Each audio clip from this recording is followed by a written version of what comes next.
सर्व वाचकांना कळवण्यात अत्यानंद होत आहे की साई दैनिक, साई संध्या, दैनिक विदर्भ, सत्यजित हे दोन्ही वर्तमानपत्र ई पेपरच्या माध्यमातून सामाजिक, शैक्षणिक, सांस्कृतिक, साहित्यिक, आध्यात्मिक, राजकीय, शासकीय, प्रशासकीय, खेळ, कला, क्रीडा अशा विविध क्षेत्रातील घडामोडींसोबत सर्वसामान्य, कष्टकरी, शेतकरी, व्यावसायिक, नोकरदार अशा विविध जनमानसांच्या समस्यांच्या बातम्या प्रकाशित करून शासनापर्यंत पोहोचवण्याचं अविरत काम सातत्याने करत आहे। आपल्या या प्रसार माध्यमांना महाराष्ट्र राज्याच्या कानाकोपऱ्यातून उत्तमरित्या चांगला प्रतिसाद मिळत आहे। कविता, लेख, धार्मिक साहित्य यांच्या माध्यमातून देखील धार्मिक संस्कृतीचं जतन केलं जात आहे।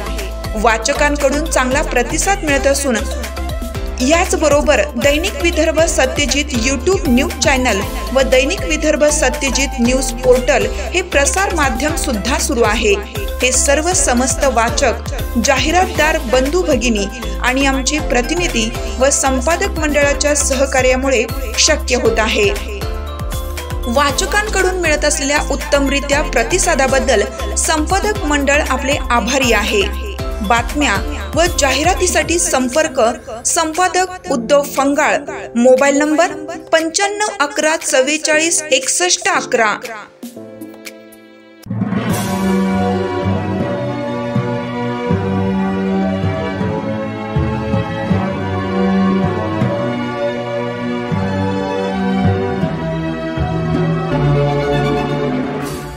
नमस्कार दर्शक, आपण पाहत आहात दैनिक विदर्भ सत्यजित लाईव्ह न्यूज।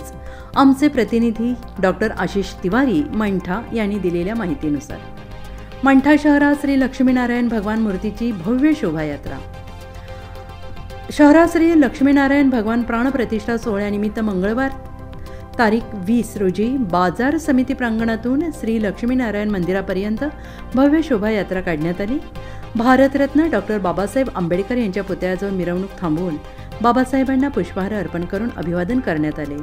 तसेच पुढे शिवाजी चौकात आल्यानंतर रयतेचे राजे छत्रपती शिवाजी महाराज यांच्या पुतळ्यास पुष्पहार अर्पण करून अभिवादन करण्यात आले। महिलांनी डोक्यावर मंगल कलश तर पुरुषांनी भगव्या फेट्यासह पांढरे शुभ्र वस्त्र परिधान केले होते।